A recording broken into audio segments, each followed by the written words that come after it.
Hi, and welcome to Watch It Played. My name is Rodney Smith, and in this video, we're going to learn the 2 to 4 player game, 10 Days in the USA, designed by Alan R. Moon and Aaron Weisblum, and published by The Op, who helped sponsor this video.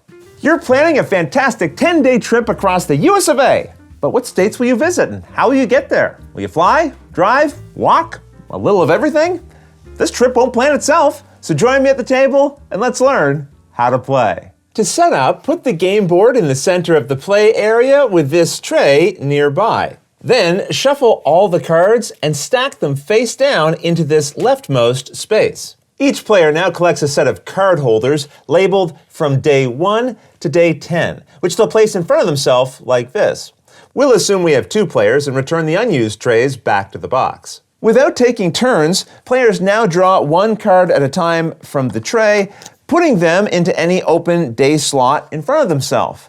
And again, you keep doing this at your own pace until eventually you've filled in all of the day slots in the trays in front of you. Just keep in mind, once you've placed the card, you can't move it after you take a new one. And while you might want to put a card in one slot over another will make more sense as the video goes on. Just be aware you should angle your tray so its contents can't be viewed by the other players. Once everyone's trays are full, you then deal 1 card from the deck face up into the 3 spaces to its right. And that's the setup. In 10 days in the USA, you and the other players are trying to be the first to create a valid 10-day American journey within your trays. I'll explain what that looks like and how you play in just a moment, but I think it would help to first learn about the cards, which come in 2 different types, states and transportation. There are 50 state cards, each showing a unique state. Most will have either dark blue, green, red, tan, or light blue backgrounds, except for Hawaii and Alaska, which are both white. The deck also contains transportation cards, made up of 10 planes from 2 of each of the colors shown here, and 6 automobiles, which are considered to be in a neutral color. During the game, you can have any combination of cards in any order within your trays. But to win, over the course of the game, you're going to have to exchange the cards you have in order to create a valid 10-day journey. To do this, you'll have to meet a few requirements we'll learn about soon, but let's start by seeing how the game is played. Whoever traveled most recently will take the first turn, or you can pick someone randomly. They'll go, and then you'll continue taking turns in clockwise order around and around the table. And on your turn, you'll perform 3 steps, starting with drawing a card. To do this, you either take the top card of the face-down deck or the top face-up card from any one of these 3 discard piles. In this case, I'll draw one from the top of the deck. Either way, you now have a choice. One option is to discard the card you just took. To do this, pick any one of these 3 discard piles and set it face-up on top. You might do this if the card you took doesn't really help you. On the other hand, you may decide to keep the card you drew. If so, you must pick any one card already in your trays to remove, replacing it with the new one you just drew. You then set the replaced card face up into any one of the 3 discard piles. Just be aware, if one of these 3 piles is empty, your discarded card must go into that spot. Also, if a player ever takes the last card from the draw deck, first collect and set aside the top cards from each of the discard piles. Then all the rest of these you collect together and shuffle into a new draw deck. Then return these set-aside cards back to their original positions. So just to summarize, on your turn, you must draw a card from any of the 4 piles in the tray. And then you either discard it or use it to replace a card you already have, which then gets discarded. Either way, during a turn, 1 card gets drawn and 1 gets discarded. Then the next player in clockwise order takes their turn. Now you'll notice at no time are players rearranging cards they already have. Instead, you only change cards by replacing them with new ones, all in an effort to create a valid 10-day journey, which, as I mentioned earlier, needs to follow a few requirements. So let's learn what those are. First, you always need a state card in the day 1 and day 10 slot. This means your journey has to start in a state and end in a state. You'll also need to ensure that going from left to right, you have a valid way to travel from each state showing in your display to the next one that follows. Sometimes this will require transportation cards between states, which will help you travel from the one showing on its left over to the one on its right. But you don't always need transportation cards between states to create a valid trip. In fact, you may not need any transportation cards at all. But just know, a valid trip will never have two transportation cards side by side. Remember, during the game, you don't have to follow any of the requirements I've mentioned. You can have cards in any slots you like, but to win, you must be the first person to create a valid 10-day journey. This will involve ensuring you can properly get from one state to the next, going from left to right.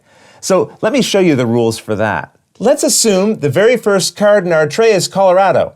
If we want a valid state card in the next space, it has to be one we could walk to. A state you can walk to is one that shares some part of its border with another state. Connecting only on a corner doesn't count. So you can walk from Colorado to Wyoming, or to Nebraska, or to Kansas, or Oklahoma, or New Mexico. But you couldn't walk from Colorado to Arizona because they only touch here on the corner. And this icon is meant to remind you of that. In the same way, you can't walk from Utah to New Mexico. But let's say we had just drawn the Nebraska card. We could now replace the card in this second slot to create a valid walking connection between these two states since they share a border. If we later replace the card in the third slot with Iowa, let's check to see if that's a valid state to put next to Nebraska. Yep, as we can see, Iowa shares part of its border with Nebraska, so that's within walking distance. Well, at least in terms of the game.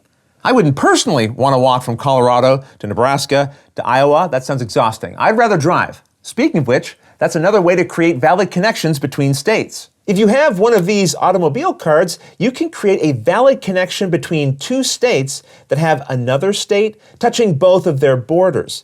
For example, we could start in Colorado and then use this automobile to drive through Nebraska into Iowa. To do this, you place an automobile card between the two states. So these three cards create a valid connection because there's a state between these two that touch each of their borders. Now, what if we had Nevada in this position? Let's see if that would be valid.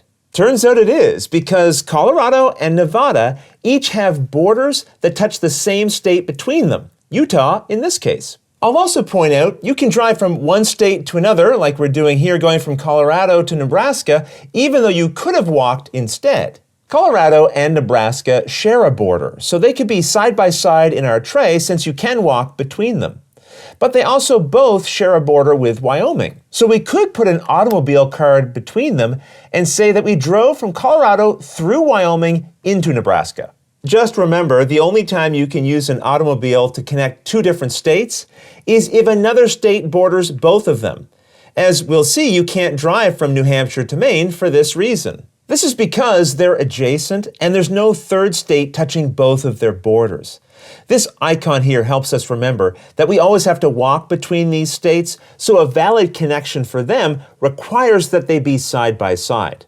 Okay, what if we had the card for Colorado in our tray and wanted to drive to North Dakota? Could we do that perhaps by using two automobile cards to go through these two states? Nope, that doesn't work because, as I mentioned earlier, a valid journey can't have two transportation cards side by side. However, there is a valid way you can travel longer distances. You can fly. To fly, you need an airplane with the same colored background as the states on either side of it, like we see here between Colorado and North Dakota. This means we're flying from here to here. But we could use this red airplane to fly from Colorado all the way over to Virginia. Any flight is valid as long as the two states share the same color as the plane that sits between them. For example, let's put Vermont in here. This is still valid because these two states share the same color as the plane we put between them. Now, there is one exception to the airplane rules which comes into play when you're flying to or from Alaska or Hawaii. These don't share borders with any states, so you can't walk or drive to them.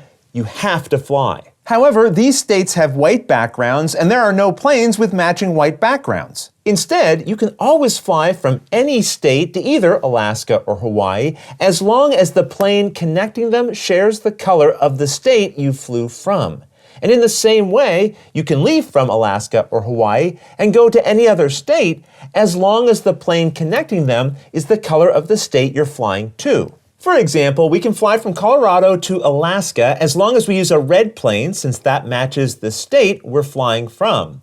Then we can fly from Alaska to Oklahoma because we have a plane here matching the state we're flying to. You can also fly between Alaska and Hawaii or Hawaii and Alaska using a plane of any color. With that, you now know all the ways to properly connect states within your 10-day journey. And I'll just remind you again, you can have cards in any of the slots during the game, even ones that don't create valid connections. But your job will be to replace the ones you have, so you've built a valid 10-day journey.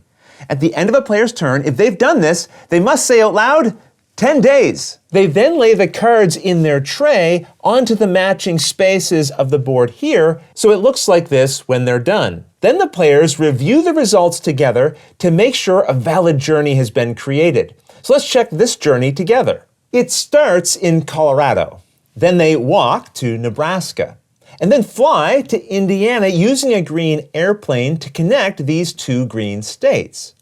Then they walk from Indiana into Michigan, and then walk again from Michigan into Wisconsin. Now, using a tan plane, they fly from Wisconsin to Alaska. To leave Alaska, they use a red plane in order to fly into Texas. That's a valid journey, so this player wins. Now, if you ever reveal your journey and the trip is invalid, just take all of your cards and put them back into the matching slots of your tray, continuing the game until someone has a valid journey and wins. Otherwise, that's everything you need to know to play 10 days in the USA. If you have any questions about anything you saw here, feel free to put them in the comments below and I'll gladly answer them as soon as I get a chance. You'll also find forums for discussion, pictures, other videos, and lots more over on the games page at Board Game Geek, and I'll put a link to that in the description below. And if you found this video helpful, please consider giving it a like, subscribing, and clicking that little bell icon so you get notification anytime we post a new video. And if you'd like to support us directly, you can join our Patreon team, which I'll have linked below. But until next time, thanks for watching.